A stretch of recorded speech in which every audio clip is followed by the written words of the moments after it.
സൗഹൃദങ്ങളാണ് ഏറ്റവും വലിയ സമ്പത്ത് എന്ന് പറയാറുണ്ട്. എന്നാൽ ഇക്കാലത്ത് സുഹൃത്തുക്കളെ തിരഞ്ഞെടുക്കുമ്പോൾ ഏറെ ശ്രദ്ധിക്കണം. കൊട്ടാരക്കര എഴുകോൺ സ്വദേശി സുബിനസ് കുമാറിനെ ചതിക്കുഴിയിൽപ്പെടുത്തി ആത്മഹത്യയിലേക്ക് തള്ളിവിട്ടത് ഉറ്റ സുഹൃത്താണെന്നാണ് കുടുംബത്തിന്റെ ആരോപണം. ഓൺലൈൻ ലോൺ ആപ്ലിക്കേഷൻ മാഫിയ അശ്ലീല ചിത്രങ്ങൾ ബന്ധുക്കൾക്ക് അയച്ചു കൊടുത്തതോടെയാണ് സുബിൻ ആത്മഹത്യ ചെയ്തത്. സുബിന്റെ തിരിച്ചറിയൽ രേഖ ഉപയോഗിച്ച് ലോൺ എടുക്കുകയായിരുന്നെന്ന് കുടുംബം പറയുന്നു. സംഭവത്തിൽ വിശദമായ അന്വേഷണം ആവശ്യപ്പെട്ട് ബന്ധുക്കൾ പരാതി നൽകി.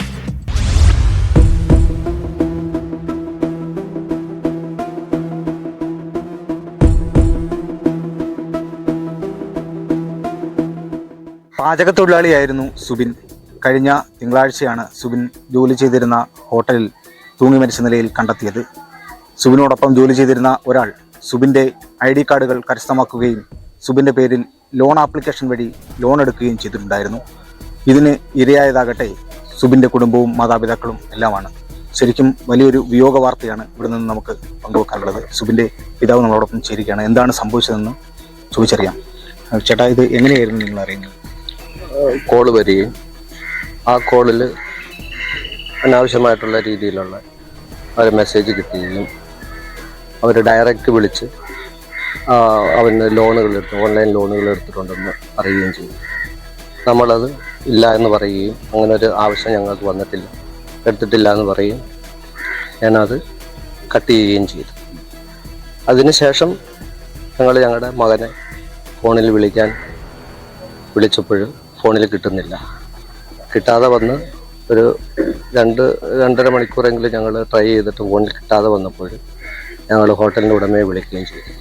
ഹോട്ടലിൻ്റെ ഉടമയെ വിളിച്ചപ്പോൾ പറഞ്ഞു സുബിൻ്റെ മുറി ലോക്കിഡാണ്, സുബിയുടെ മുറിയുടെ ഫ്രണ്ടിലാണ് ഞങ്ങൾ നിൽക്കുന്നത്, സുബി ഹാങ് ചെയ്തിരിക്കുകയാണ്, തൂങ്ങി നിൽക്കുകയാണ്. സുബിൻ്റെ അക്കൗണ്ടിൽ നിന്നൊരു 22,000 രൂപ കുറച്ചോളം പിന്നെ ഹാക്കായി പോയെന്ന് ഒരു പരാതി ഇങ്ങനെ ഞങ്ങളുടെ അടുത്ത് പറഞ്ഞു. അത് ഞങ്ങൾ പോലീസ് പരാതിയൊക്കെ സുബിൻ്റെ അന്ന് തന്നെ കൊടുത്തായിരുന്നു.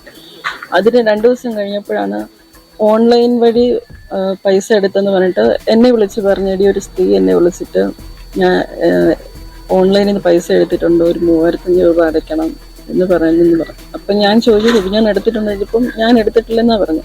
അപ്പോൾ എൻ്റെ അടുത്ത് പറഞ്ഞു ഫോൺ ഹാക്ക് ചെയ്തല്ലേ, അപ്പോൾ ചിലപ്പോൾ എൻ്റെ ID വെച്ച് ആരെങ്കിലും എന്നെ പറ്റിച്ചതായിരിക്കും, അങ്ങനെ എൻ്റെ അടുത്ത് പറഞ്ഞു.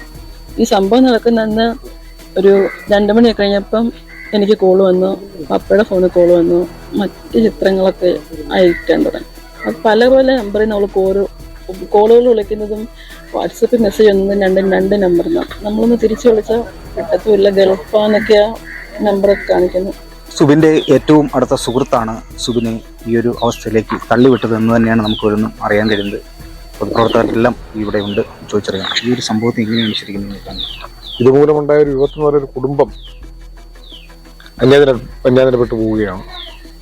അതില് ഈ പറയുന്ന ഇത് സുബിനെന്ന് ഒരു സുബിനുണ്ടായാൽ ഇനി ഒരു സുബിനും ഉണ്ടാകാതിരിക്കാൻ വേണ്ട നിയമ സംരക്ഷണവും നടപടിയുമാണ് അക്കാര്യത്തിൽ ഗവൺമെന്റിന്റെ ഭാഗത്ത് ഉണ്ടാകുന്നത്.